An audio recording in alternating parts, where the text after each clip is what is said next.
welcome to the record-breaking sports bar with me, Olly, Clink, alongside Arsenal icon Perry Groves. It's coming home, it's coming home, it's coming, football's coming home. The Lionesses are through to another Euros final after beating Italy in Geneva tonight. How did they do that? Seriously, how did they do that? It was live on talkSPORT, of course. Are the Lionesses at the moment the most exciting team to watch in football, coming from behind again to get the win? Do we need to start talking, though, about these starting lineups from Serena Wiegman, or is it a case of if it ain't broke, don't fix it? Get involved. We can't do the show without you. 03717 223344. This is the Sports Bar on talkSPORT. Come on, England.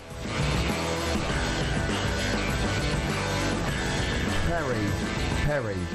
A last-minute equaliser from Agyemang, and then a last-minute, pretty much, penalty to win it from Chloe Kelly.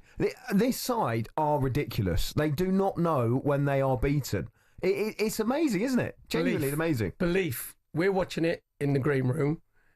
4 of us in there. Who had the belief? England. Me. What did I say about Agyemang? Yeah, you did say it. You did call it, to be fair. We know you're an oracle of football. No, but when we put him under pressure and the subs are coming on, the impactors are coming on and having the impact that they had, I said to you, there'll be a chance and we'll score. You did say that. To be fair to Agyemang, when she took her first touch, it was a really good first touch. Beth Mead gets across Giuliani, obviously the Italian goalkeeper, and she just put her laces through it. Didn't try to be too clever. We had a few chances in the first half where Lauren James had a couple of chances where she tried to place him, and sometimes you just put your laces through it. And that was a 19-year-old playing with no fear and just playing on her instincts. And that's sometimes what you need. I know you said most excited. I'd go most nervy team to watch at the moment. But no one's got any nails left. But the thing is, it is about belief. That group of players and Serena Wiegman, they have the belief that someone will get, and let's be honest, the Lionesses' performances haven't been that great. Holland was very good, but apart from that, but they look around each other and they go, do you know what? Someone will get us out of trouble here. There's like an inevitability about it, isn't there? Even when it was ticking into added time, even when Hannah Hampton went up for that corner and there was 3 minutes left and we all kind of looked at each other and went, hold on, they've still got a bit of time here. Don't let Italy go 2-0 up. Because you knew, like you said, that there would be another chance. You did actually say that, by the way. Fair enough. When are you going to do it on air? You're going to do some good... No, I always get everything wrong. But the thing is, you mentioned Hannah Hampton there, right? She made a massive double save on the 85th minute when we're 1-0 down. Huge. And Italy should be going 2-0 up. I know she spilled the first shot, but she obviously good save. Then you just look at that and you just think, is that going to be the turning point? And that is the turning point, because Agyemang comes on, the 6th minute of added on time at the end of normal time. And I've got to mention Beth Mead. Well, Chloe Kelly quite rightly will get all the headlines, but Mead is maturing. See what I did there? That's right, Very good. But again, she's one of the impactors. For Agyemang's goal, she's the one who gets across Giuliani from the cross, so she makes sure she makes that run across, which you have to do. And then she gets pulled down by Severini for the penalty, which is a penalty, and the referee, I thought, was very brave to give it, because it is one of those ones where anywhere else on the pitch, it's a foul. And she's got her arms round Beth Mead.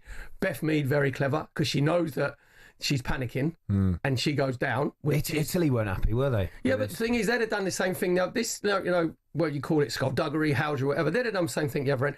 They were wasting time, which is, again, we're talking about professional sport.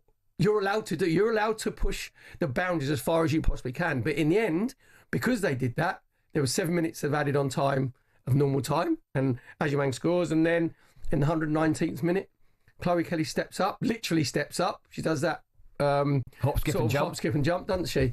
And then Giuliani makes a brilliant save, and it comes back to Chloe Kelly, and she is like, calm down, everybody do a bit of hatha yoga, let's have an ice bath, I'm here, I score. Brilliant. And they're through to the final, incredibly. The Lionesses, they don't know when they're beaten. Get your calls in, 03717 223344. What did you make of the action tonight? Can they get over the line in this final as well? I mean, it doesn't look like they know how to lose, this England team, and once again they have made it to the Euros final. We'll get all of the post-match reaction into the show as well, and a bit later on we'll be chatting about some of the other stories today, including Victor Gyökeres on his way to Perry's Arsenal Arsenal. We'll talk about the latest with Alexander Isak as well. Just give him the money, Newcastle. Just give him the money and we'll keep him and it will all be fine. Right now, though, get your calls in on the Lionesses. 03717 22 3344. This is talkSPORT.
Evening, this is the Sports Bar on talkSPORT with me, Olly, Clink. I'm alongside Arsenal icon, Arsenal legend, Perry Groves. And the Lionesses are through to the Euros final. They beat Italy tonight somehow. They needed a last-minute equaliser. And then, in extra time, as we tick towards the end, as we tick towards penalties, Chloe Kelly stepped up. She had a penalty saved, but she tucked it away, and England are once again in the final. And this crazy tournament, this crazy run they have been on continues. Let's go to the phone lines. Nick is a Reading fan. Nick, it's coming home, isn't it? It certainly is. Can't wait. I'm so happy. So happy. It's a stressful watch, though, isn't it?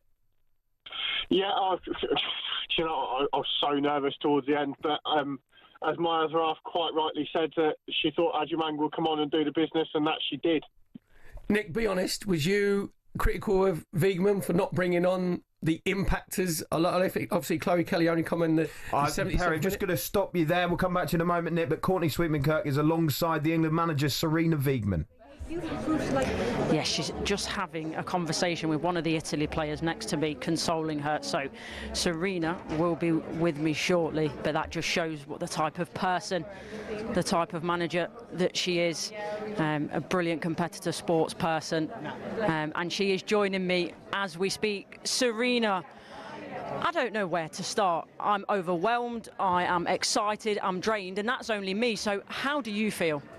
Yeah, I have the same as you, many emotions. Relief, happy. It feels surreal that we did make it while we were really struggling in the game. Well, we didn't start. Well, we started okay, but they scored a goal. But we had a little bit the tempo. We couldn't get the tempo in the game. We needed more energy, and then they scored a goal. You know, when Italy scores a goal, like that's their mentality. They just build up a wall, and they're very dangerous in the counter-attack. So it was so hard to break that down, and it cost us about 92 minutes to finally score a goal, and that was an absolute relief. And well, at that time we thought we have them because we were up, and we had, I think we were a bit fitter than they, we had more energy. But then, of course, also in the extra time they got an opportunity, we got an opportunity, and then we got the penalty. And in the second phase we scored it. How dramatic it can be. And the initial lack of energy, is that anything to do with the Sweden game? Obviously the extra time, the penalties, and physically and emotionally, that must have taken a lot out of the squad. No, I don't think so. I think we were rested really well. The players did really well to recover and get ready for this game. So that's how we will talk about that. And it's I think those 4 days were really good. I think we were ready to go. And in terms of your substitutes, again, you being brave, making those decisions, and then your substitutes paying you back with their performances. Now, in particular, again, Michelle Agyemang coming on, Chloe Kelly. Just how proud of you are them for the fact that they're disappointed, obviously, that they don't start, but still coming on and making such a big impact? Yeah, they just accept their role and they're ready, and they get ready, and they know they have a huge contribution to the team. And I think what I said before too, you could bring so many players on the pitch and I make the decisions, but everyone's ready to go. So today also Aggie came in and she made it very difficult for their defenders too, together with Michelle, with the two of them. And then of course when we had to go back because we scored 1-1, then Aggie goes to the left side and she knows exactly what to do too. So they're really well prepared. They're ready to go, and they brought something extra, and that's what the team needed. So that's really nice to have, and it says a lot about this team. And just a quick one on Lauren at half-time, that substitution, it looked to be an injury. Was it a case that it was the ankle? Yeah, it was the ankle, and I think also that she was struggling a little bit, so we thought, okay, can she go through or not? But no, she really had to go out. Okay, Serena, congratulations. We will see you in the final. Well done. Thank you. See you soon. See you soon. Enjoy. There we go. Serena Wiegman alongside Courtney Sweetman-Kirk there. We were chatting to Nick, the Reading fan. I mean, Nick, you heard it there. She said it. It was relief. It was happiness. And she talked about that drama. I mean, it's been some tournament, hasn't it, for the England fans to watch. And, of course, for these players and the manager. In terms of Lionesses, I think it's been the toughest tournament that I've sat and watched through. But not once have I ever sat there and doubted any decision Serena Wiegman's made. Whatever's happened, she's brought the right players on at the right time, and I'm going to call for it on the national radio. I think if Gareth Southgate can get a knighthood, I think the very next honours list, Serena Wiegman's name should be up there for an honorary damehood. That's a brilliant shout, Nick. And to be fair to Serena Wiegman, she's very Southgate-like in her substitutions, because all England fans, for England men's team and the women's team, they're looking at it going, come on, you've got to bring the subs on. You've got to bring subs on after like 55, 60 minutes. But she waits and waits. And trust me, Chloe Kelly would have been fuming that Beth Mead got on before her at half-time. But they channel their energy into positivity. Absolutely. And you can see the absolute faith that she has in the players that she brings on, and they're obviously well spoken to, well drilled. They know exactly what they're doing, where they need to be, when they need to be there, and this is why we pull off the results we pull off. Nick, great call. 03717 22 33 44. It's interesting hearing Serena Wiegman talk to Courtney Sweetman-Kirk there, because you've just said Chloe Kelly would be absolutely fuming with not starting that game, and I can understand not starting and not coming on at half time. Exactly. Yeah. Right, and it was late in the game, wasn't it, when she came on? Actually, 77th minute. That is late to impact the game, which she did. But in that interview just there, Serena Wiegman said that her and the likes of Michelle Adjemang as well accept their role. Do you believe that? Do you actually think that these players are accepting that they are the finishers, if you want? Yeah, I don't embrace think, that? Accepting is probably the wrong word, because you are disappointed you're not playing. But what they do is there's no egos. They put their egos to one side, because, let's be honest, a lot of players would have a bit of a sulky attitude thinking I should be starting. They're like, okay, what I'm going to do is I'm going to prove you wrong. But what you're doing is, by proving Serena Wiegman wrong, you're proving her right, because they're coming on and they're having the impact on the game that she wants them to have. So should Chloe Kelly start the final? Yes. No, but you think about it, on performances, 100%. Yeah. And obviously Lauren James might be injured, so then obviously there's that place that's freed up in the front three. On the right hand side, obviously Beth Mead came on, and the thing with Chloe Kelly, with Adjemang, with Beth Mead, is it's their energy they bring to it, but it's also their know-how. Because if you looked, I said about Beth Mead coming on, the run she makes across Giuliani is exactly what you should do at the right time. It might not be highlighted, but you need a forward who's going to get across the near post to get in the goalkeeper's eye line. That's exactly what she does. Then we can get 4 or 5 bodies in the box. Adjemang then drops off, because she's thinking, right, what if a ball drops down? What if the goalkeeper doesn't get it? So that is, again, instinct. And the finish was fantastic. And then Beth Mead gets herself in the box to get brought down by Severiani. So, it's working. And Adjemang now is the new Edward Woodward. Now, this is one for the teenagers. She is the equaliser. So you can Google it. You can Google it all. Didn't the Equaliser 3 come out recently? I'm thinking of something completely different, aren't I? Probably. Ed Woodward, didn't he? Wasn't he at Manchester United for a bit? Edward Woodward. Yeah. Actually, he made better signings than Ed Woodward, didn't he? So he'd been all right. I heard Adjemang described as an agent of chaos. I think that's perfect. For what she brings when she comes on. Matt is a Leicester fan. He's called 03717 22 Matt, how did you find that, mate?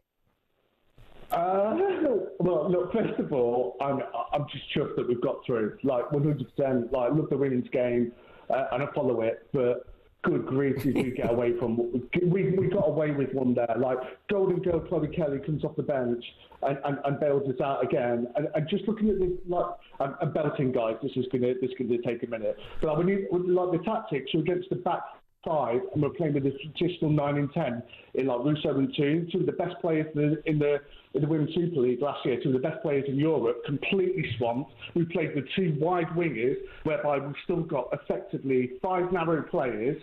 And then we've got like Alex Greenwood, who is effectively like a left-footed Trent. She's got the best delivery from the left. She should have been overlapping. I barely saw her get over the halfway line. As soon as the game started, and as expected, Italy went to the back 5, Greenwood should have been within 10-15 yards of that byline, pinging the crosses in, sucking the defender out of that wide. And also, what Italy did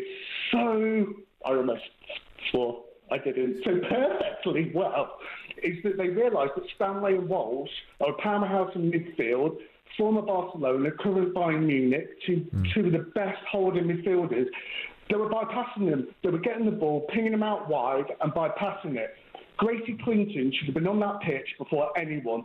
Someone that can pick up the ball, she can do the defensive work, but she is very talented on the ball and can move the ball forward. Matt, we did go through, mate. We won 2-1. You sound like, Matt, that you were ready for a massive rant, right, when we're 1-0 down, and then you've still come on and gone, it's tournament football. No one cares about how you play. No, but it shouldn't come down to that. Let's be realistic about where Italy is a women's footballing nation. They've been professional for 3 years. When you look at their team, they had 8 players from Juventus and Roma, which are the only 2 teams taking it seriously. If you look, when we won it, there was a lot more players playing in America. There's been a complete talent drain to Europe. You've got Bayern Munich, Barcelona, Real Madrid-ish, Paris Saint-Germain, and then you've got the English big teams. And then Lyon as well. And then obviously the London Lionesses that are being brought through by the lady that has recently bought... yeah, but England got through, Matt. No, but the thing is, though, if we play like that against Spain, no chance if Spain gets to the final. We've got no chance. And thanks for that, Matt. Thanks for your positivity. It was not worth getting through. Positive, Matt. Yeah, because we're like, Spain are just like a lot better than us. Yeah. What if we win it, Matt, and we only win it 2-1? Are you going to call up and... Or win it on pens? No. Hey, look, if we can have the same result against Spain, look, a win's a win. But I just think that look, I enjoyed it and I cheered. And don't get hey, I was one of 3 people in my local pub watching it, and the other 2 people didn't care, didn't care until my enthusiasm was coming through. Like I'm a real advocate of the women's game. I think it's important, but likewise, if we're going to promote the women's game in the way that we're rightly doing, then they have to be held in inspection in the same way that the men's is. And let's say there's a lot of things that I've been saying that won't be unfamiliar with the last men's tournament. Yeah, that is a good point, to be fair. Matt, great call, mate. Thanks, enjoy Matt. The final as well. 03717 223344. He is right about, when we looked at England during the men's Euros last time, there was a sense of awful performances, but we're somehow getting through. I don't think that's been completely the case for the Lionesses this time around, but he makes a good point that there was a lot of criticism for that men's team, even though they were getting to the final. Yeah, but I think, again, the criticism was because Harry Kane was playing with a plank down his back, wasn't he? And he wasn't fit. I'll guarantee you that if Russo wasn't fit, then Serena Wiegman wouldn't play her. Do you know what I mean? Because Harry Kane wasn't fit.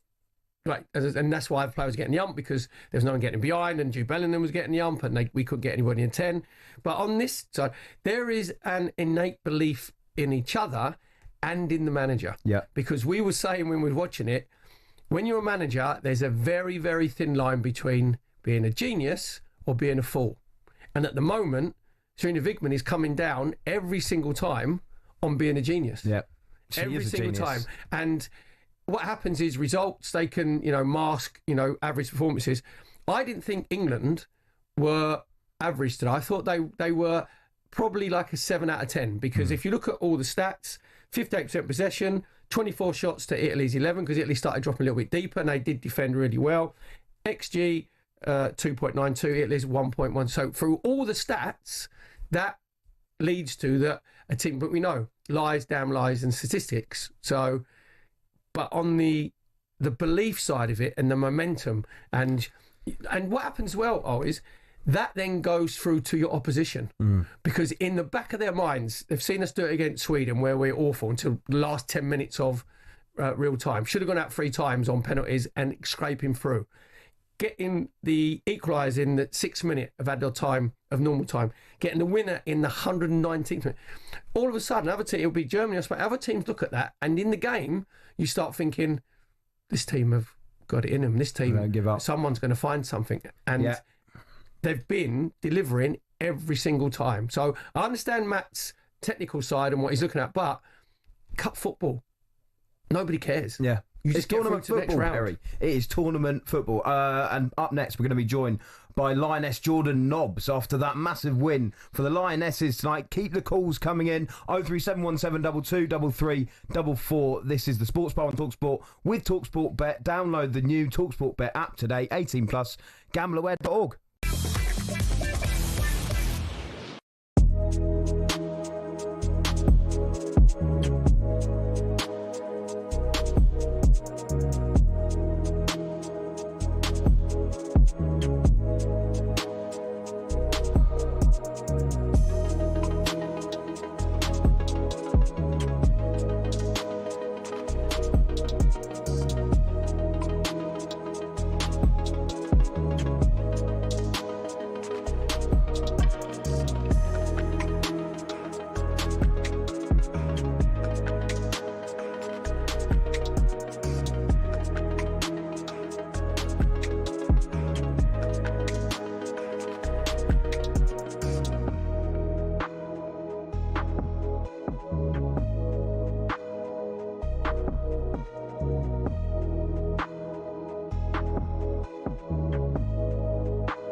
We like Matt's call there, but it's coming home though, isn't it, Perry? That's the only thing that matters right now.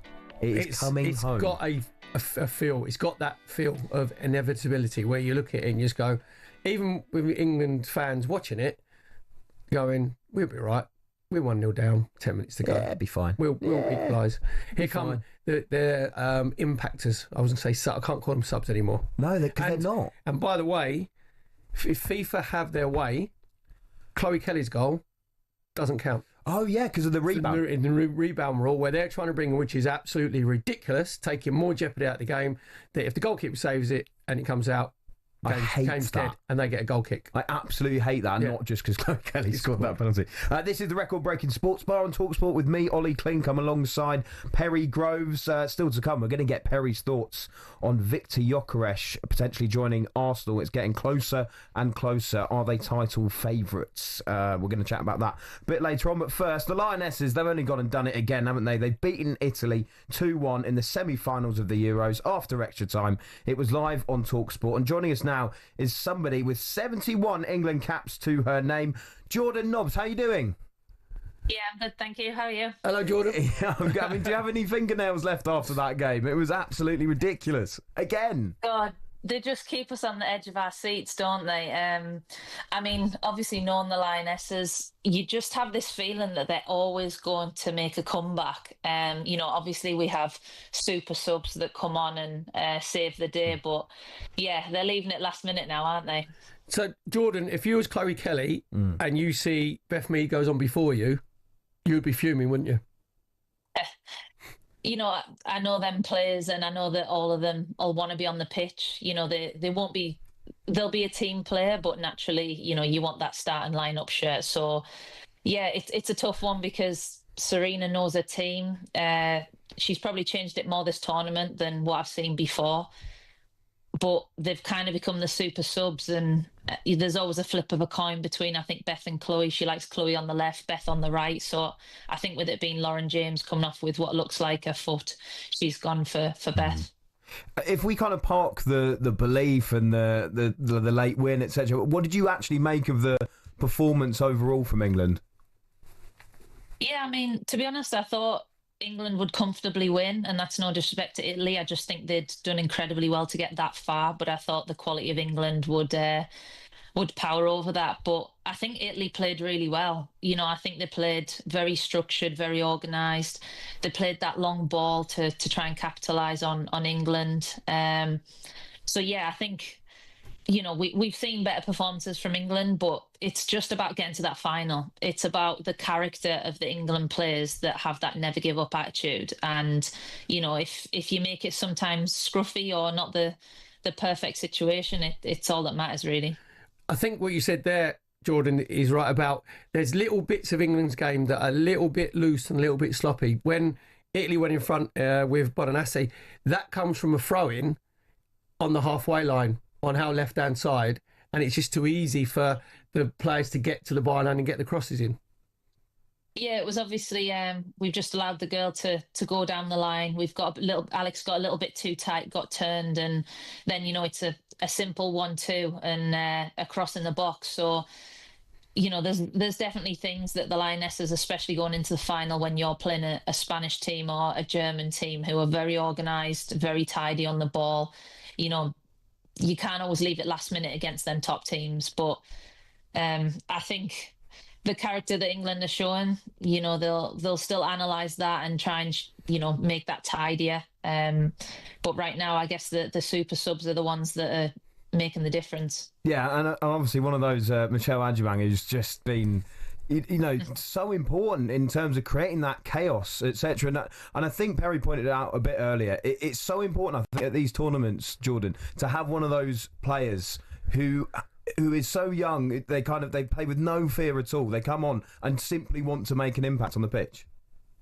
She must be on cloud nine. I mean, 19 years old, coming on, scoring in games, last minute winners. And like you said, I think some players that normally start and then they drop, there's that bit more pressure on their shoulders. People are asking questions, whereas, you can just see she's playing with no fear. She's running, chasing the ball down, and what I like about her is she's staying in and around the box. She's just looking for that goal. It's last 10 minutes. Don't go wandering. Stay there, and you'll get your chance. You know what she did on the goal? She worked on the what ifs. What if the ball comes in the box? Beth Mead gets across Giuliani. What if the ball drops? And her first touch was really good. The first touch sets her up to put her foot through it, rather than trying to be too clever. Yeah, and I don't know if you saw her first goal for England on her debut, but she's took it down on her knee and volleyed it into the goal. So I think we know that she has a great finishing ability. And I mean, what a player to just put on and give you that, the strength, the power she has. It's so key. And I think that's one thing about the Lionesses is their bench is so strong.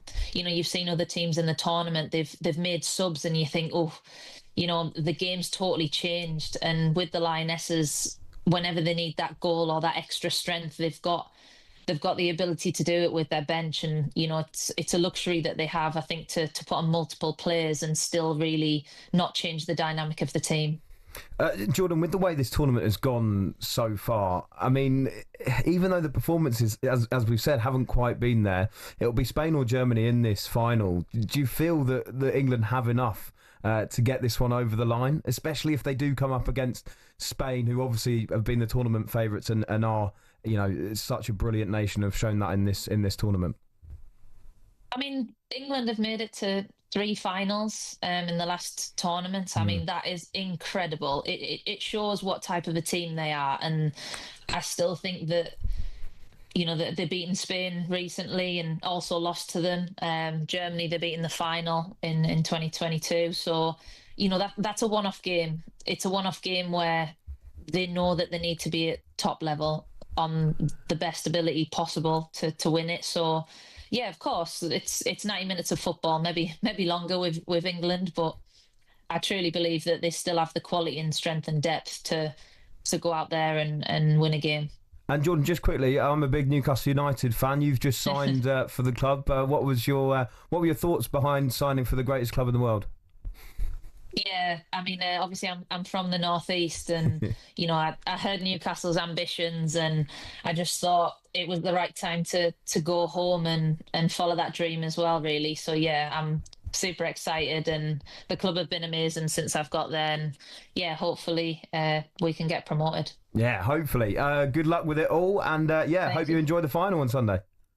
Thanks very much. Thanks, Jordan. Thank you very much, Jordan Nobbs there, England midfielder, Newcastle United midfielder as well. And yeah, I mean, it makes a good point. 3 finals, Perry. 3 finals from the last 3 tournaments. It is an unbelievable achievement. Is belief enough, whatever side England face in that final, to get them over the line, do you think? Yes, because that is something that you can't just have. You have to build that over a period of time. That's what that. And we forget as well, we had all the sort of fraud before the tournament with obviously Mary Earps pulling out, Millie Bright pulling out. So had all that sort to deal with. And Serena Wiegman has just remained very, very calm, isn't she? And when you're a player and you see your manager, and she might be having a bit of a panic up inside. She said she was getting a bit nervy towards the end. But if you see your manager being calm on the touchline, making the substitutions when we all think, nope, make them earlier. Get them on like at least half an hour to go, because we was all saying you're only giving him we give him 10 minutes. Yeah, you give him 10 minutes, and you think, oh no, 17 minutes, because it's obviously 7 minutes added on time. And she nearly scores with a brilliant lob as well, where she looks at the goalkeeper, Giuliani, and she just lobs it over the top of her and it hits on the crossbar. So, yeah, it's all falling into place. And if you think about it, in the tournament as a whole, really the only good performance over a period of the whole game was against the Netherlands. Yeah. But then that was when the pressure was on, because everybody was saying, if you're being poor as what you are against France, Netherlands will turn you over. And then we stepped it up that level. The Wales game, Wales are not on the Lionesses level anyway. Sweden game, get through it by the skin of your teeth. And this one. And this one as well. But this team, I think, has a big performance in them. What better way than if you're just building up? Because how many teams in the men's Euros, in the men's World Cup, get through and they haven't been particularly great all the way through, but then their big performance comes in the game that counts. Yeah, and of course that game will be live on talkSPORT this Sunday. England are in the final. They will play Spain or Germany. All the build-up with me and Perry from 2 o'clock from Box Park, Wembley, and then the game will kick off at 5 o'clock. We want more of your calls on the Lionesses. They beat Italy tonight after extra time to make it to the Euros final. It was live on talkSPORT. 03717 22 33 44. In just a moment as well, Perry Groves is going to tell us if Arsenal should now be title favourites with Victor Gyökeres signing. Calm down, Al. Just calm down. You're doing a Serena Wiegman on me, aren't you? Yeah, just everybody. Stay calm. It's all right. Exactly. Yeah, it's all right. Just chill. Liverpool are the favourites. Really? Just take the pressure off. Okay. And this is the Sports Bar on talkSPORT with talkSPORT Bet. Download the new talkSPORT Bet app today. 18+. Gambleaware.org.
Tell you what as well, Perry, how good was the coverage on talkSPORT of that game then? Semi-final, Lionesses. Do you know who I feel a bit sorry for? Our commentator, Joe Shannon. His voice. How's he going to do the final? He's had so many dramatic moments. He's going to have the honey and lemon. Honey and lemon. That's couple of lem sips, Joe. Couple of cloves, then you're fine. He'll be absolutely fine. Yeah, great stuff. And the final is live on talkSPORT this Sunday. England are in it. They've made it through. They've beaten Italy after extra time. This is the Sports Bar on talkSPORT with me, Olly, Clink, alongside Perry Groves. Still to come, by the way. Perry is going to tell us if Arsenal should now be favourites for the title. He's keeping his cards close to his chest. But joining us now to look at that and some more transfer news is talkSPORT's transfer correspondent Ben Jacobs. Ben, how you doing? Good evening, gents. How are you? Hello, Ben. Yeah, really good, thank you. Now, give us the latest then. We've known that Arsenal have been interested in Haaaaas for a long time, and this one, it seemed, is edging ever closer.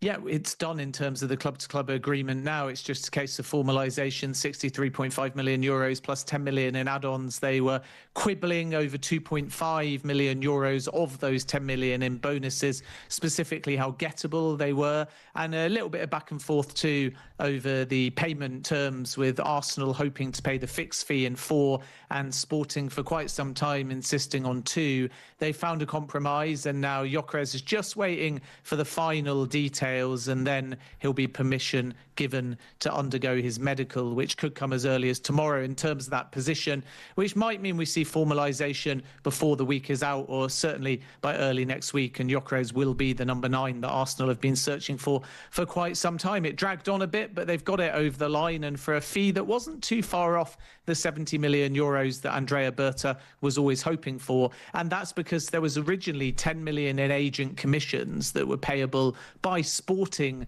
as part of the deal. So they wanted a 70 million euros fixed fee. But as soon as that 10% was waived by the Haaaaas camp, the price dropped, which was good news for Sporting, good news for Arsenal. And finally, they have that striker pretty much done deal. Do you know what? I was at the Emirates there. There was a Winnebago just kept circling round and round the Emirates, going up the Holloway Road, back down again.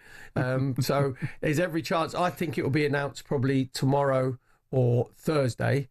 It's whether they then fly him out. Obviously, we play AC Milan tomorrow night. Got a game at the weekend. But it's interesting, Ben, with the Haaaaas basically telling his agent to wind his neck in. That's basically what something it was. like that. Yeah. Because he's like, no, you work for me. Yeah. And he's right, isn't he? Think, absolutely. What was odd, though, about it was that the agent side were entitled to that commission, and it was based upon a agreement Haaaaas thought was in place for 60 plus 10, and then Sporting effectively changed the goalpost. They believe they're entitled to, whereas obviously the Haaaaas side say there was this verbal pact in place with the now Manchester City sporting director Hugo Viana. So it wasn't just a case of Arsenal and Sporting struggling to get this one done. It was also Haaaaas in a very tense situation with Sporting.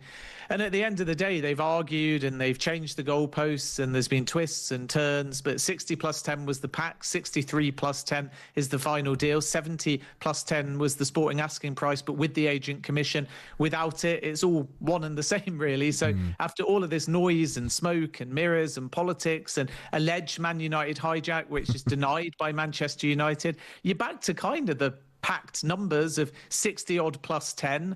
So it probably could have been done a lot smoother, but at the end of the day, getting it done now suits all parties, because Sporting, Haaaaas and Arsenal didn't want this one to drag on for any longer, and it does look like it's now going to be formalised at some point this week. Yeah, in terms of the rest of Arsenal's business, because they've brought in some other players, of course, as well. We know that Christian Mosquera has also signed. He's travelling to meet up with the squad, but their total summer spend is going to reach about 200 million now. The other day in his press conference, Mikel Arteta was talking about the fact that he didn't feel they had enough bodies through the door.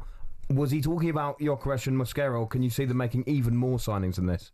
Yeah, one more is possible, at least. I think another attacker in some capacity. Obviously, Ethan Nwaneri is expected now to sign a new deal despite a few stumbling blocks, and could be utilised in a central attacking midfield position as well as out wide, and Noni Madueke can move to the left-hand side if needed. So the irony of Mikel Arteta's comments is, yeah, he might want one more through the door, but it might mean one more out the door as well, because it's hard to see Arsenal entering the race for a box office left winger unless either Gabriel Martinelli or Leandro Trossard departs. But they could strengthen in a more central area. There are talks still ongoing with the Eberechi Eze camp.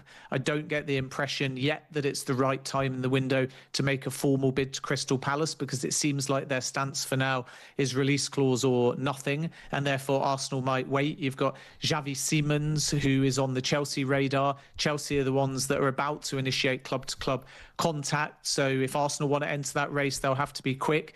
But all signs point to the fact that another attacker at Arsenal could arrive. But if it's, for example, to be a Rodrigo, Anthony Gordon, these kind of players that there is clear appreciation for, then first, my expectation anyway, is one of Trossard or Martinelli would need to leave.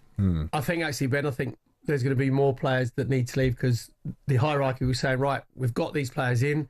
Now, if you want that one extra player that's going to make the difference, we've got Andrea Berta's job will then be to get 3 or 4 of them out the door before they spend another 65 million quid.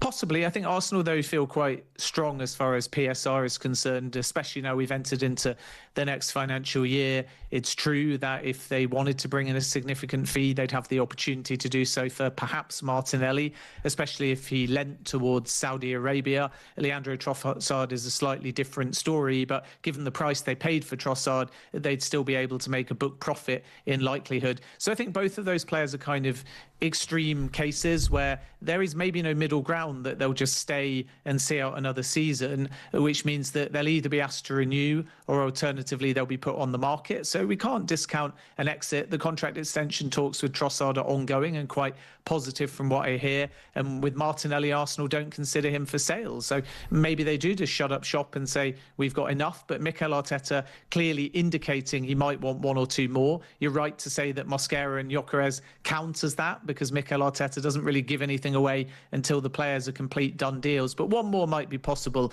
And again, I'd still keep an eye on that attacking midfield role, because I think Andrea Berta and Mikel Arteta think Zubimendi's a difference maker. He's a defined 6. It gives Declan Rice more freedom to really get box to box. And then you have the opportunity to either use Martin Odegaard with freedom, but also add 1 more. And that's where either Eze, Simons, or alternatively Nwaneri in a more central role come in. And then Arsenal will feel that there's a bit of pressure alleviated with goals coming from all around behind Gyökeres. And then if he can replicate even half the numbers that he did in Portugal, Arsenal should be cooking this season. Now, Ben, I really don't want to, as you know, as a Newcastle fan, but I have to ask you about Alexander Isak. There were some reports that he trained alone today, but I'm not totally sure that it was to do with wanting to move away. I'm trying to tell myself that it wasn't anyway.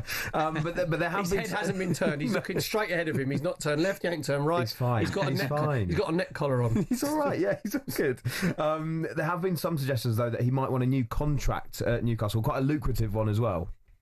Yeah, Alex Crook, chief football correspondent, reporting that Alexander Isak would be looking for somewhere around £300,000 a week.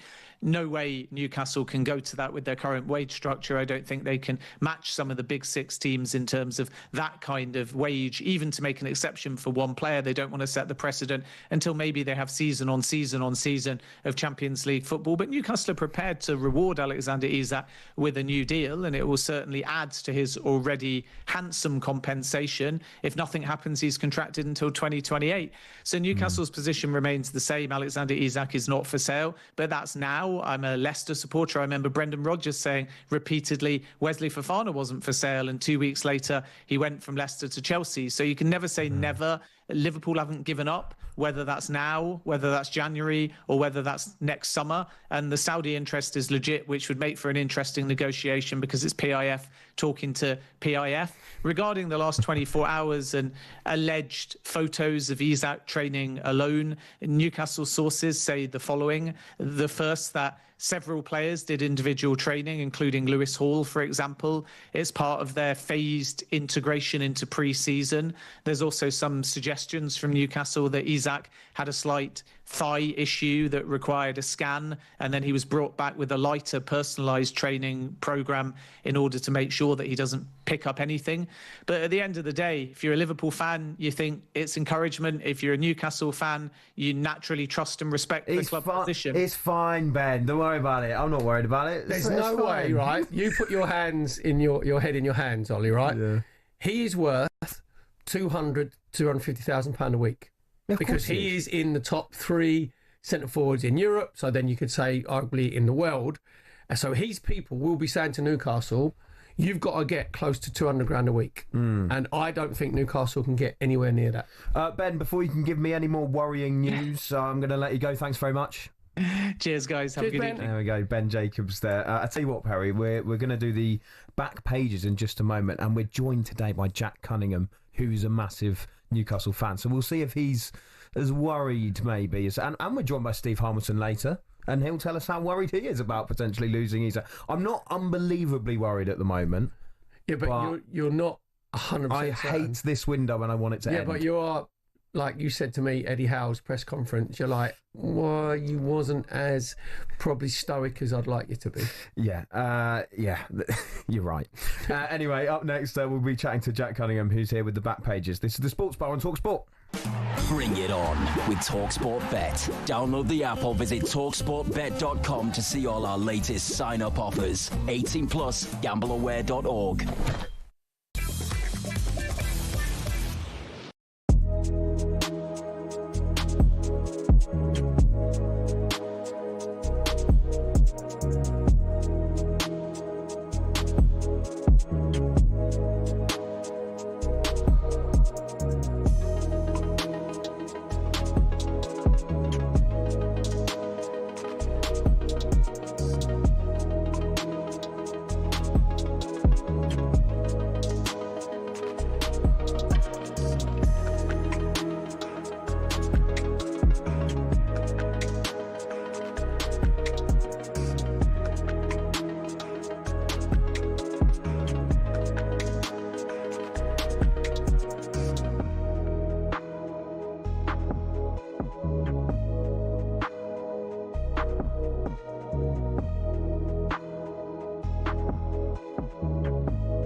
The Sports Bar on talkSPORT with me, Olly, Clink. I'm alongside Perry Groves this evening. Still to come, we'll see what tomorrow's back pages have to say about Newcastle's hunt for a new striker. He's not replacing anyone, though. Don't worry about it. Alexander Isak's going to stay. But first, England beat Italy 2-1 in the semi-finals of the Women's Euros tonight. Amazing game, crazy game. It was live on talkSPORT. Angelina Kelly is out in Geneva for us tonight, and she's been catching up with some very happy England fans. I am here with some more England fans after a chaotic and insane game. What are your names? So my name's Rose. I'm Poppy. Can you talk me even through your emotions? You must have been all over the place. I mean, it was absolute chaos. It was, just madness. And then subs coming on, making all the difference, getting that last-minute extra time goal. Did you think a goal was coming? Well, we always knew when you bring on Chloe Kelly and the chaos maker that things are going to change. And that's exactly what happened. We had to wait for the last minute. Talk me through your emotions when Michelle Edgeman scored that goal.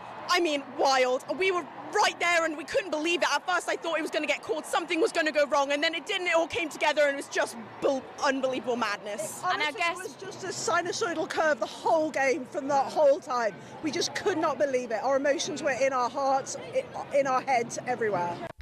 Yeah, I'm surprised they've got a voice left after that. A reminder that you can find out who England will be facing in Sunday's Women's Euros final tomorrow night, live on talkSPORT 2.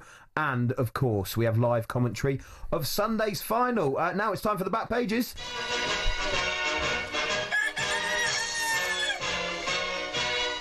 And helping us go through tomorrow's back pages today is talksport.com's resident Geordie Jack Cunningham. How you doing, mate? I'm good, Ollie. How are you doing, mate? Yeah, I'm good, thanks. You're not nervous about Isak, are you? Nice, right?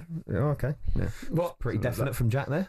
What, 100%? Yeah, 100%. Not quite as positive what Eddie Howe was the other day. No, that was a bit of a weird one, what Eddie Howe said. I don't think those comments helped at all, to be fair. I think there was other ones, though, that were not written down, that were in the press conference afterwards, that it was a much more clear that he's extremely confident Isak will stay. I think if you look at it from our point of view, Newcastle point of view, if Newcastle want a challenge at the top, which they keep telling us that they want to do, you can't sell your best player and one of the best players in the world to a rival. Yep. Look, maybe next, if he doesn't sign a new contract, maybe next summer he goes to a European team or something like that. But look, if Newcastle want to challenge domestically, how on earth is selling Isak to Liverpool helping us in any way whatsoever? Now, Jack, what is in the back pages today then? Yeah, so obviously, what have we got? To be fair, we have actually got some Newcastle stuff as well. Good stuff. So obviously Newcastle... It's a Geordie takeover today. Yeah, I know it is. Visser in. Visser. Isak out. I mean... Johan Wissak. I mean, I'm not... Yeah, I mean, look, if that happened, that would be extremely disappointing. I think the plan is for Visser to come in and be sort of a versatile forward option to play either with Isak, sometimes instead of him when Isak can't play all the games. I think if you look at Visser's stats, 19 goals last season, very, very good. 28 years old, so, maybe coming towards the peak of his career, basically. I think Newcastle signed Callum Wilson when he was 28. Turned out to be pretty decent. So if Newcastle can get 3 years out of Visser for 30 million, say it goes up to 35 million, that'd be a decent deal. Visser isn't going to Newcastle to be Isak's stuntman. No, I think the formation's changing. Like, Newcastle have been linked this summer and missed out on big strikers. Delap, Ekatike, Pedro. There's no way those players were joining if they hadn't been told in some way that there's going to be some form of change of formation. Visser can play sort of anywhere across the front line. I'm sure, we might see him in there like a number 10 role. I think it's because looking at it, for example, if I think about last season, Newcastle lost twice to Fulham, which I'm not saying Fulham are a bad team, they're a good team, but we just couldn't break them down. And that's where Joe Linton, you don't need him in the team. You can put someone different in, and I think that's what Howe wants. Mike like Bassett, 4-4-2 Newcastle. Yeah, exactly. That's what we do. Yeah. 4-4 something too. Exactly. What else we got? So obviously, obviously the Lionesses are reflecting on. Of course. Great escape. Yeah, in the times, which is good. So if you think about what happened there, I mean, England have made history there. That's the first time an England men's or women's team have made 3 consecutive major tournament finals. So that's never happened before. Extremely impressive 3 from finals. the Lionesses. Yeah, 3 finals. Yeah, because obviously the last final, then the World Cup no, final. That's not right. Yeah, no, because the men have made 3 finals, haven't they? That's correct. But yes, but obviously 3 consecutive finals, as I'm saying. Yeah, so like if you look at that, it's never happened before. Incredible achievement. I mean, the game was so painful to watch. I mean, really, really difficult. They made it hard. But look, the bench came in and did the job. Sorry, technicality. What? Impactors. Impactors. Don't say subs. They're not subs tonight. We banned the word subs. Why is this impactors? Well, it came from a rugby, didn't it? Eddie Jones, impactors and the finishers, and now they're impactors. That is, I'm not having that. They're subs. Subs, however, because the bench is as important as what the start. They are, and that's fine. But then you call them substitutes. That's what they've been called throughout football. They're substitutes. It's not a problem. Although I will say, surely Aggieman's got to start on Sunday, like Well, yeah, but this is the thing we've been saying is it's worked every time. Brought on Kelly, brought on Ajamang, and it's worked. Yeah, but the players who've come off haven't done enough. But we've won the games. Yeah, I know, but I don't think Lauren James did anywhere near enough in that game. So I don't think she doesn't look fit. She doesn't look 100% fit. Yeah, no. Definitely not. But with Serena Wiegman, she's got a history of not making any changes, hasn't she? And if you look at Russo, we were saying earlier, wasn't we, that Russo's one of those players will put a massive shift in. She'll look in to get behind, and the work that she puts in, then the Italians' three centre halves, then they sort of drip in deeper and deeper. Yeah. And then Agyemang comes on and she's fresh, so she benefits from the work that Russo puts in. And then Agyemang comes in, obviously got the equaliser like she did against Sweden. Mm-hmm. So it's what you said.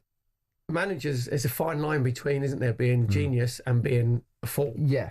And Serena Wiegman every single time has come over on the genius side. Yeah, I think Adrian Durham has put his player ratings. I think they're going online very soon. I think he gave Wiegman a 3 out of 10. Wow. So Okay. yeah. So what for someone who gets your team? What is she? 16 unbeaten now in Euros. In Euros. Look, it was actually she's made 5 consecutive finals now. It's the first time a men or women's coach has ever done it. I just saw 3 that out of stat 10. before. I mean, I know That's harsh, eight eh? could be harsh. That's harsh, That mate. tops it, doesn't it? That's amazing. Yeah.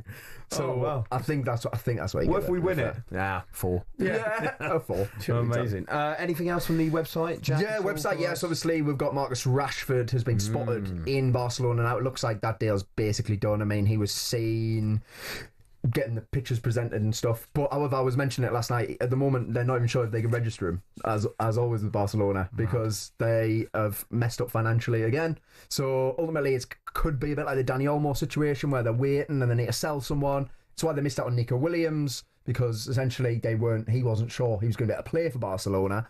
So we could get the situation where Rashford joins and he's going to have to wait and sit around a bit. Again, I don't really see. I think it's a great move for him and it's a great opportunity for him. I just don't know how he gets in that team. I mean, you've got Rafinha on the left-hand side who is going a Ballon d'Or season. You've got Lamine Yamal on the other side. Could he play up front instead of Lewandowski? Maybe, but I'd still rather have Lewandowski over Rashford. Jack, you've just moved to London. How are you finding it? Yeah, I'm Good enjoying time, it. yeah? Fair 2 weeks here, yeah. So, nice. Yeah, Good.